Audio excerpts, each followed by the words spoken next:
विधानसभा सफ़ीपुर के हैं बम्बालाल दिवाकर। तो कोरोना काल में काफ़ी समय से सक्रिय हैं और उन पे आरोप भी लगते रहे कोरोना काल में विधायक जी कहाँ लुप्त हो गए।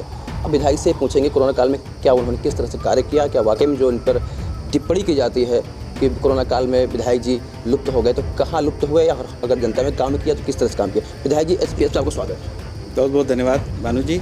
मैं पहला सवाल, जैसे लोग कहते हैं कि विधायक कोरोना काल में लुप्त हो गए, कोरोना के मजा ले रहे हैं, तो आप पूछना चाहें कोरोना भी संक्रमित हुए आप, तो किस तरह से आपने कार्य किया जनता के बीच में? पहले तो मैं बताना चाहता हूँ कि 17 अप्रैल को मैं संक्रमित हुआ था, लेकिन विपक्ष के पास कुछ है नहीं। विपक्ष के लोगों से अगर बाइट ली जाएगी तो कहीं ना कहीं सरकार के खिलाफ बोलने का काम करेंगे।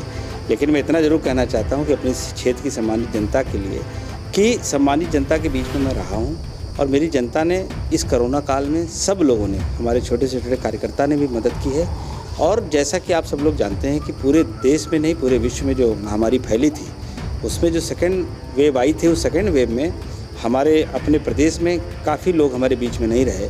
लेकिन मैं इतना ज़रूर कहना चाहूँगा, अपने उत्तर प्रदेश के यशस्वी मुख्यमंत्री जी को बधाई देना चाहता हूँ कि उनकी पूरी टीम ने पूरा उनका जो भी हमारा तंत्र था उस सारे तंत्र ने मिलकर उस कोरोना से लड़ने का काम किया। और कोरोना से हमारे बीच में बहुत सारे लोग नहीं रहे, उनके लिए भी मैं श्रद्धांजलि अर्पित करता हूं। मगर इतना ज़रूर कहना चाहता हूं कि टीम ने जिस तरह काम किया है, योगी जी की सरकार ने और माननीय योगी जी ने खुद, वो बढ़िया सराहनीय रहा। और अभी जो तीसरी वेव की लोग बात कर रहे हैं उसकी भी तैयारी हम लोग पूरी तरह कर चुके हैं। और तैयारी में जो समस्याएं पीछे रही हैं उनमें कैसे सुधार होगा, इस पर निरंतर प्रशासन के द्वारा और हमारे शीर्ष नेतृत्व के द्वारा इस पर विचार किया जा रहा है। कोरोना काल की मैं बात करूँ तो लगातार आप जनता के बीच रहे हैं, दवाएं वितरण की, सुरक्षा को लेकर के, यहाँ कि लोग कार्यकर्ता जाते हैं, लेकिन मैंने देखा कि आपके सफारी खुद आप जा करके गांव क्षेत्र पहुंच करके लोगों को दवा देते थे। तब वहाँ आरोप लगते थे विधायक जी दवा कम बांट रहे हैं, प्रचार अपना ज़्यादा कर रहे हैं, तो वो किट में आपका सिंबल लगा होता था विधायक जी का, तो क्या ऐसा भी कुछ था उसमें? ऐसा कुछ नहीं था। दवाई, चूँकि दवाई ऐसी चीज़ थी कि दिन में 4 बार लेनी है, 3 बार लेनी है, 5 दिन का कोर्स था, उसका एक पैम्फलेट उसमें पड़ा था। तो ये तो काम मुझे करना ही था, नहीं तो कहीं उसमें जो प्रिकॉशन लेने थे उसको अगर फॉलो नहीं किया जाता। और वो किट किसको देनी है, क्योंकि मैंने 2500 किट तो एक बार में बांटी और अभी भी मेरे पास करीब 1000-1200 किट है जो निरंतर अभी भी हमारे कार्यकर्ताओं के द्वारा बांटी जा रही है। बिल्कुल, देखा जाए तो कोरोना काल में विकास कार्य प्रभावित हुआ है, जनता के बीच में गए, काफ़ी वादे किए होंगे, आपको प्रतिनिधि बनाया, विधायक बनाया, तो क्या लगता है जिस तरह कई बार निधि बंद कर दी गई, फिर खोली गई, फिर बंद की गई, अभी चुनाव आने वाले हैं, कुछ समय बचा है 5-6 महीने का, तो क्या किस बेस पे चुनाव लड़ेंगे? विकास तो आप कर नहीं पाए, कर पाए किस तरह से कर पाए, क्या मुद्दा होगा जनता के जाने का दोबारा? नहीं भानु जी, मैं आपको अवगत कराना चाहता हूँ, आप लोग पत्रकार भाइयों को बधाई देना चाहता हूँ कि आप लोग जानते हैं कि ये योगी जी की सरकार है जिसको विकास के लिए जाना जाता है। कोरोना की इस वैश्विक महामारी में हम लोग प्रभावित जरूर हुए हैं, लेकिन विकास कार्य कहीं प्रभावित नहीं हुआ है। सरकार के द्वारा पूरा प्रयास किया गया कि विकास के कार्यों में कोई बाधा न पड़े। और जहाँ तक कि निधि की बात है, तो निधि तो इसलिए दी गई कि अगर हम सब लोग सुरक्षित रहेंगे तभी विकास के काम कार्य जो होंगे हमारे काम आएंगे। और निधि तो ठीक है, एक सरकार को देने का एक इसलिए भी ज़रूरी था कि सरकार को जिस वक्त जिस चीज़ की ज़रूरत थी, हम लोगों के पास जो था, हम लोगों ने देने का काम किया। लेकिन निधि के साथ साथ सरकार ने इस तरह विकास के कार्यों को भेजने का काम किया है। आपने देखा होगा कि हमारे यहाँ की सड़कों को आप देख लीजिए, वही कटरी है जिसमें 15 साल सपा के विधायक रहे। एक बार माननीय सुंदरलाल जी 2002 में रहे, 2007 और 2012 में माननीय सुधीर रावत जी रहे। वही कटरी है जिस कटरी में लोग जाने के लिए एक बार सोचते थे। आज आप जाके देखिए कटरी में, आपका मन प्रसन्न हो जाएगा। कोई भी सड़क ऐसी नहीं है जो बिल्कुल लपालप न हो गई हो। सपा के विधायक सुधीर रावत 10 वर्ष विधायक रहे, 5 साल बसपा में, 5 साल सपा में। उनका तो आरोप है कि विधायक भाजपा के बनने के बाद में आपने जो रोड लोकार्पण हुआ वहाँ पे पत्थर अपना लगा दिया, इस तरह से आपने विकास में उनके कामों में अपने काम दिखाया। अब ऐसा है ना, विपक्ष के पास कुछ बोलने के लिए है नहीं, तो उसको तो सपा ही दिख रही है आपके सामने। नहीं, जो भी दिख रहे हैं उनके पास कुछ नहीं है बोलने के लिए। हमसे तो वो बात करेगा ना जिसने कुछ 10 साल में किया होगा। हम 5 साल का हम कह रहे हैं, आप पत्रकार भाई हैं हमारे, आप एक तरफ इधर से निकल जाएं और आप कटरी पूरी घूम के चले आए, आप इधर मियाँगंज की तरफ चले जाएं। एक सड़क के लिए अभी नीचे एक कार्यकर्ता आया था, एक सड़क जो रसूलाबाद से लेके और मियाँगंज सफ़ीपुर जो मार्ग है यहाँ जुड़ रही है, बखरा खेड़ा और पनापुर होते हुए, ये सड़क वाकई में इतनी अच्छी सड़क बन रही है। उसके अलावा मेन है इसमें 20 गांव प्रभावित होंगे, 20 गांव के लोगों को उसका लाभ मिलेगा और सड़कों का जाल बिछाने का काम हमने किया है।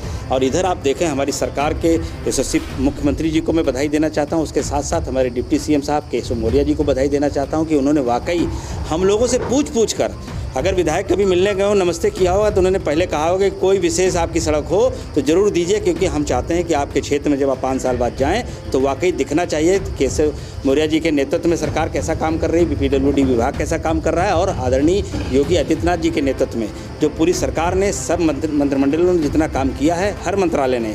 आपको याद होगा कि मैं बताना चाहता हूँ, आपको अवगत कराना चाहता हूँ, आपका गहोली में आपका मवई ब्रह्मनान में आपकी मंडी बन रही है, और आपने देखा होगा भैसारी के पास, ब्रजपालपुर के पास आपका अग्निशमन केंद्र बन रहा है, और कहीं गुरधरी में आपका एक स्टेडियम बन रहा है। तो ये सारी चीज़ें सरकार ने दी हैं, और सरकार जब गांव पहुंचते हैं तो देखते हैं हर इस गांव में जो प्राइमरी विद्यालय थे उनको कायाकल्प के माध्यम से उनकी व्यवस्था को ठीक करने का काम सरकार ने किया है। हर गांव में पंचायत घर बन रहा है, हर गांव में आंगनवाड़ी का केंद्र बना हुआ है, हर गांव में सामुदायिक शौचालय बन रहा है। इतना काम कभी नहीं हुआ था जितना काम इस सरकार ने किया है। विपक्षियों के पास कोई मुद्दा नहीं है, इसीलिए वो ढूंढते घूम रहे हैं। जो मेरी बात कर रहे हैं कि मैं क्षेत्र में नहीं गया, अगर आप बाइट सपा के किसी कार्यकर्ता से पूछेंगे तो शायद वो भी मेरी बुराई नहीं कर पाएगा, क्योंकि हमने ऐसा कोई काम ही नहीं किया कि वो बुराई करें। बिल्कुल। तो 2022 में क्या लगता है, अभी मुख्यमंत्री पद का चेहरा ओपन नहीं किया गया, माननीय योगी आदित्यनाथ जी हैं, कह रहे हैं कि समय तय करेगा, तो क्या बिना चेहरे का चुनाव लड़ा जाएगा 22 में? अरे आप किस चेहरे की बात कर रहे हैं? हम सबके नेता और उत्तर प्रदेश जो देश का सबसे बड़ा सूबा है, इसके यशस्वी मुख्यमंत्री जी हमारा खुद चेहरा है, उनको कहीं किसी दूसरे चेहरे की जरूरत नहीं। अभी चेहरा सामने नहीं किया हुआ। अरे ये तो भाई पार्टी की रणनीति है, पार्टी क्या करेगी। लेकिन आज की स्थिति में मैं जानता हूँ योगी आदित्यनाथ जी ने जितने अच्छे काम किए हैं, जितनी मेहनत से इस कोरोना की वैश्विक महामारी में 20-20 घंटे काम करने वाला अगर कोई मुख्यमंत्री है तो हमारे योगी आदित्यनाथ। बिल्कुल। जिला पंचायत अध्यक्ष की बात करूँ, यूपी में 75 जनपदों में जिला पंचायत अध्यक्ष चुनाव होते हैं। भाजपा ने कमिटमेंट किया था 25 तो निर्भर बन जाएंगे हमारे, 25 तो नहीं लेकिन 21 जरूर हो गए। और 9 जनपद की मैं बात करूँ तो यहाँ पे 8 सदस्य भाजपा के सिंबल से विजयी हुए थे।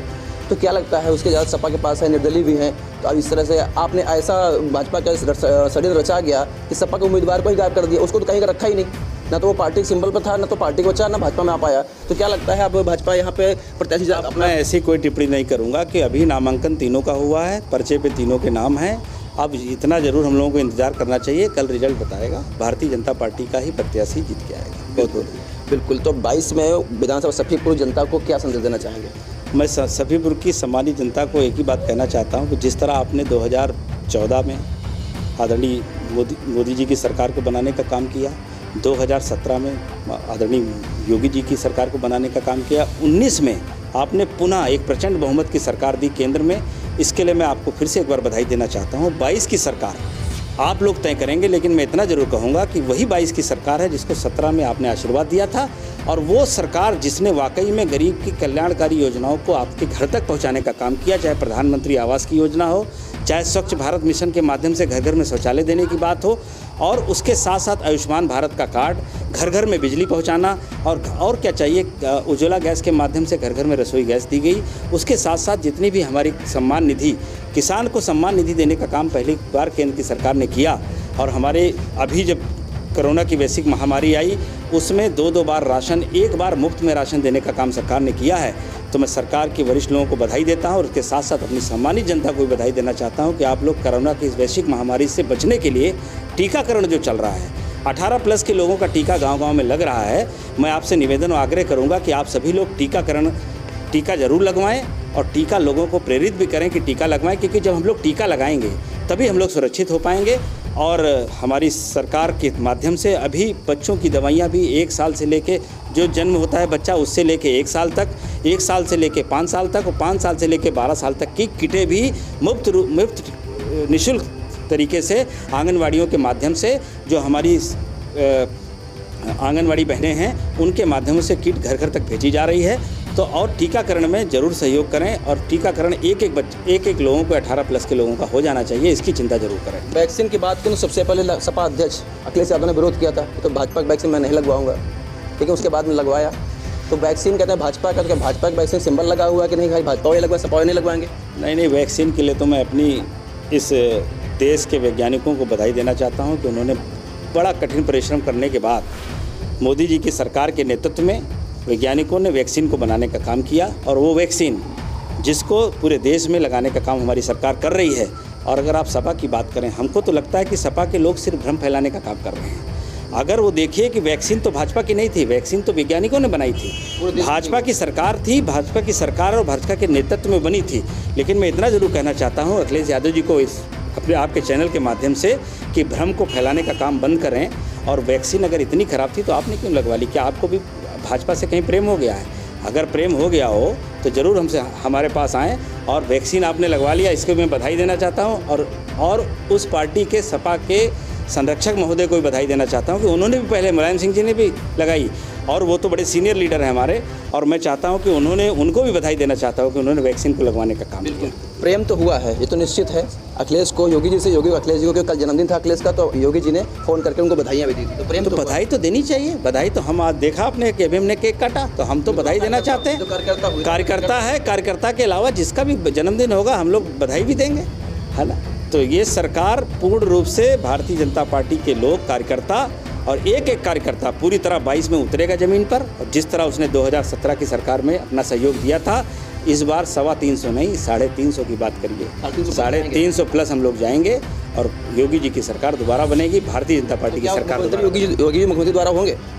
ये हम तो कहेंगे कि हमारे मुख्यमंत्री हैं, वो बिल्कुल दोबारा होंगे। चेहरा ओपन किया गया ना। अरे ये तो आप लोग कहें, हम तो कहेंगे, हम तो कहेंगे जब लोग अच्छा काम करते हैं तो उनको चुनने का काम जनता करती है। पूछा गया तो उन्होंने कहा भी चेहरा तय किया जाएगा। अब जिसने कहा उनसे आप बात कर लीजिएगा। मेरे संज्ञान में तो इतना है, हमारे मुख्यमंत्री ये हैं और यही रहेंगे, हमको तो ऐसे ही लगता है। आखिरी सवाल, पत्रकार उत्पीड़न लगे बात करेंगे आपसे। जिस तरह पत्रकार पर अत्याचार हो रहे हैं, देश के कोने कोने से घटनाएं आ रही हैं सामने, उन्नाव में घटनाएं कई सारी हुई, तो क्या नहीं लगता सरकार को पत्रकार सुरक्षा लेकर कुछ मुहिम लानी चाहिए, कुछ नियम कायदे? मैं पत्रकार भाइयों को बहुत बहुत बधाई देना चाहता हूँ कि वाकई जैसे कोरोना काल में भी उन्होंने जिस तरह योद्धाओं को सम्मान देने का काम किया गया था, वैसे हमारे पत्रकार भाइयों ने भी अपनी जी जान मेहनत करके और अपनी जान की परवाह न करते हुए एक एक गांव का, एक एक घर का कवरेज किया कि जिसमें कोविड लोग, जिसके दरवाजे लोग जाना नहीं पसंद करते थे, लेकिन हमारे पत्रकार भाई उस दरवाजे भी पहुँचे और उन्होंने पूरी कवरेज दी। और पूरे देश में एक शांति का माहौल पत्रकार भाइयों के माध्यम से ही बना रहा। और जो पत्रकारों भाइयों की संरक्षण की बात आप कर रहे हैं, तो मेरी सरकार पूरी तरह पत्रकार भाइयों के साथ है। भाजपा विधायक सभीपुर बम्बालाल दिवाकर जी थे, कई सवालों के जवाब हुए, वार्तालाप हुई, बातचीत भी हुई। आगामी 2022 में क्या उनके उद्देश्य होंगे, क्या मुद्दे होंगे, किस तरह जनता के बीच में जाएंगे, कैसे वो चुनाव लड़ेंगे, और कोरोना काल में किस तरह से कार्य किया, किन अफवाहों पर उनके आरोप लगे, उन अफवाहों का कैसे खंडन किया, विधायक जी ने अभी देखा। और वाकई समय तय करेगा 2022 का चुनाव किस चेहरे के बल पे योगी सरकार लड़ती है उत्तर प्रदेश में, क्योंकि अभी चेहरा साफ नहीं हो पाया है और देखना दिलचस्प होगा। और रही बात जिला अध्यक्षों की, 75 सीटों पर चुनाव होने थे, 22 में डिक्लेयर हो चुका है, कुल 53 बची हुई हैं, उस पर ये भी देखना होगा कि वहाँ पर किस तरह से भाजपा अपना परचम लहरा पाती है। SBS इंडिया टीवी के लिए कैमरा पर्सन समीर के साथ भानु चंदेल, उन्नाव।